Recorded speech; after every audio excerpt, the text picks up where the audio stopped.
तो hello students, welcome back to our YouTube channel. जैसे कि आपको पता है कि हम चैप्टर नंबर फर्स्ट कर रहे हैं क्लास 10th का मैथमेटिक्स का, और एक्सरसाइज 1.1 कर रहे हैं। इससे पहले हमने एक्सरसाइज 1.1 के 2 क्वेश्चन कर लिए, 2 क्वेश्चन हमने सॉल्व कर लिए हैं। अगर किसी ने वो वीडियो नहीं देखी पहले वाले 2 क्वेश्चन की, तो आप इससे पहले वाली वीडियो देख सकते हो, उसके बाद इस वीडियो को देख सकते हो। तो चलिए शुरू करते हैं। अभी थर्ड क्वेश्चन कर रहे हैं। थर्ड क्वेश्चन में दिया गया है कि find the LCM and HCF of the following integers by using prime factorisation method. मतलब हमें कुछ नीचे ना इंटीजर्स दे रखे हैं, उनका क्या पता करना है, हमें एलसीएम और एचसीएफ पता करना है। जैसे हमें पहले तो हमने जो सेकंड क्वेश्चन किया था उसमें दो मतलब टू इंटीजर्स का पता करना था हमें, एलसीएम और एचसीएफ। पर अभी हमें कितने इंटीजर दिए गए हैं? 3 इंटीजर दिए गए हैं। इनका एचसीएफ और एलसीएम दोनों पता करने हैं। तो सबसे पहले बाय प्राइम फैक्टर्स करेंगे हम। सॉल्यूशन जब करेंगे तो लिखेंगे बाय प्राइम फैक्टराइजेशन। क्या लिखेंगे? पहले 12 के फैक्टर्स कर देंगे, इसी तरह हम 15 के फैक्टर्स करेंगे, और इसी तरह फैक्टर्स करेंगे किसके? 21 के।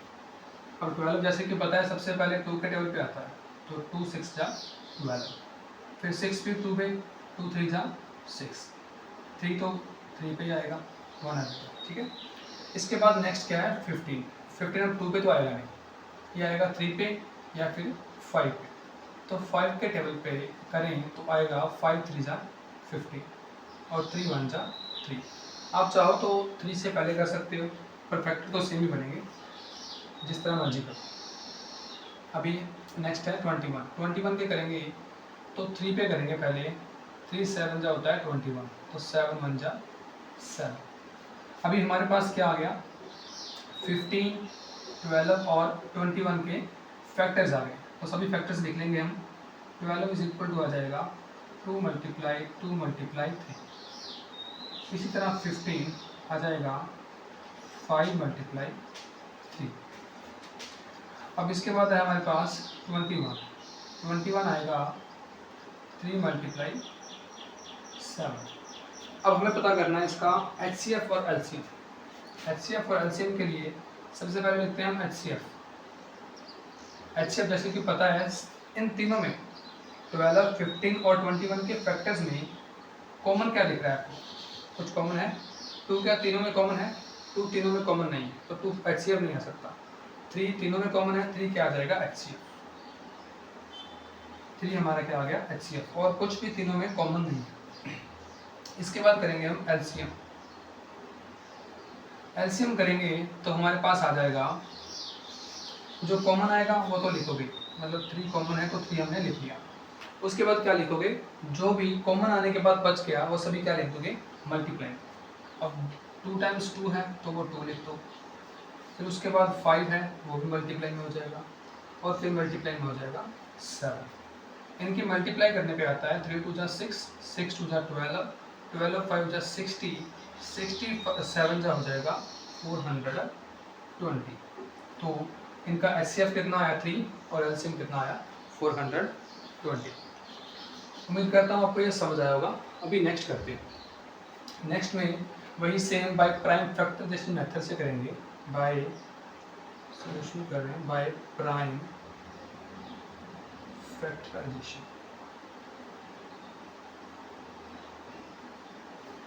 सबसे पहले 17। अब जैसे कि आपको पता है कि 17 क्या है? एक प्राइम नंबर है, तो 17 सिर्फ 17 पे ही आ सकता है। 17 1 जा 17। इसी तरह हम करेंगे 23 का। 23 भी एक प्राइम नंबर है, तो 23 के टेबल पे आए, 23 1 जा 23। इस तरह 29 भी हमारे पास क्या है? एक प्राइम नंबर है, तो 29 1 जा 29। अब एचसीएफ निकालेंगे।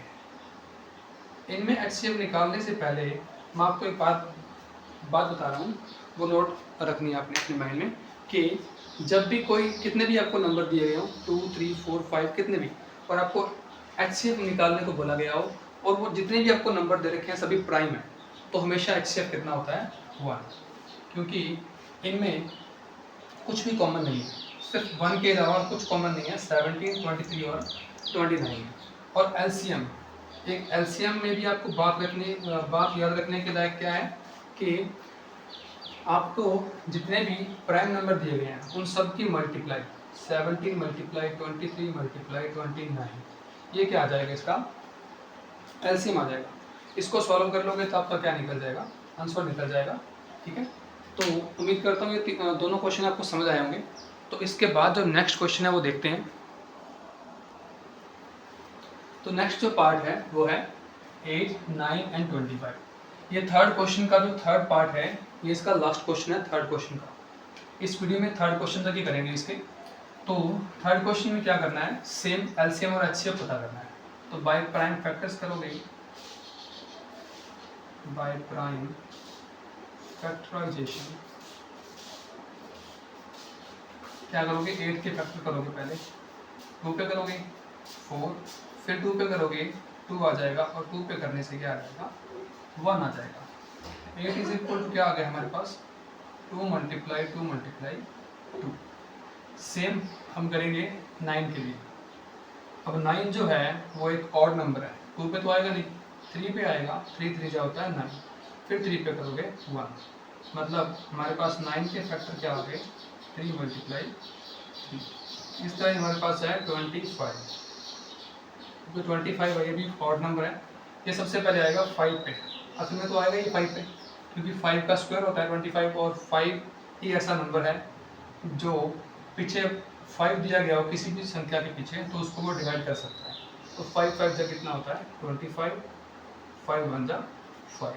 तो 25 के फैक्टर्स क्या हो गए हमारे पास, 5 मल्टीप्लाई 5। अब इनमें भी आप ध्यान से देखो तो कुछ भी कॉमन नहीं है तीनों में, तो तीनों में कुछ भी कॉमन नहीं है, तो एचसीएफ क्या आ जाएगा, 1।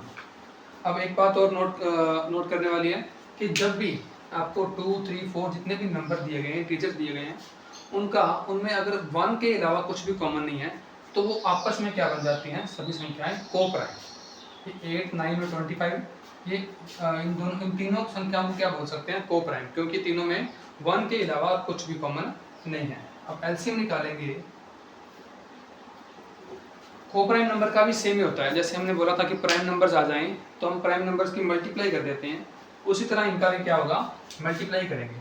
आपके पास आ जाएगा 2 multiply 2 multiply 2 multiply 3 multiply 3 multiply में 5 मल्टीप्लाई 5। इनकी मल्टीप्लाई करते हो तो 8 मल्टीप्लाई 9 मल्टीप्लाई 25 आता है।